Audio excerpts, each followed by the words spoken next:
புதுச்சேரியிலும் கொள்ளையடிக்க திமுக முயற்சிப்பதாக அதிமுக பொதுச் செயலாளர் எடப்பாடி பழனிசாமி குற்றம் சாட்டியுள்ளார். புதுச்சேரியில் உப்பளம், உருளையான்பேட்டை தொகுதிகள் அதிமுக வேட்பாளர்களை ஆதரித்து எடப்பாடி பழனிசாமி பிரச்சாரத்தில் ஈடுபட்டார்.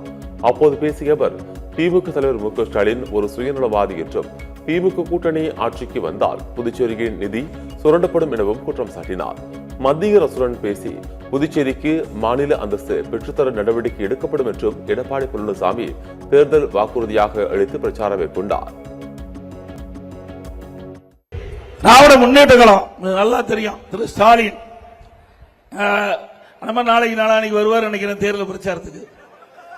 அங்க கொள்ளையடிச்சது போக பத்தாதுன்னு இங்கேயும் வந்து கொள்ளையடிக்க பாக்குறாரு.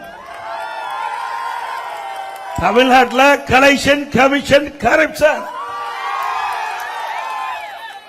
பல்லாயிரக்கணக்கான கோடி ஊழல், கொஞ்சம் லஞ்சம் கிடையாது. டாஸ்மாக்ல மட்டும் பல்லாயிரக்கணக்கான கோடி ஊழல் புரிஞ்சிருக்காங்க. இங்கேயும் வர்றாங்க. இங்க மதுபான விற்பனை அதிகமா இருக்குது. கண்ணை உறுத்திக்கிட்டு இருக்குது ஸ்டாலினுக்கு. ஏன் அங்க அடிக்கிறது இங்க வந்து அடிக்க கூடாது புதுச்சேரியில அப்படின்னு திட்டமிட்டு இருக்காரு. உஷாரா இருங்க, நீங்க விழித்து கொண்டா பிழைச்சுக்கலாம். அதே போல புதுச்சேரி யூனியன் பிரதேசம் நீண்ட நாள ஒரு கோரிக்கை, தனி மாநில அந்தஸ்து கிடைக்க வேண்டும் என்று.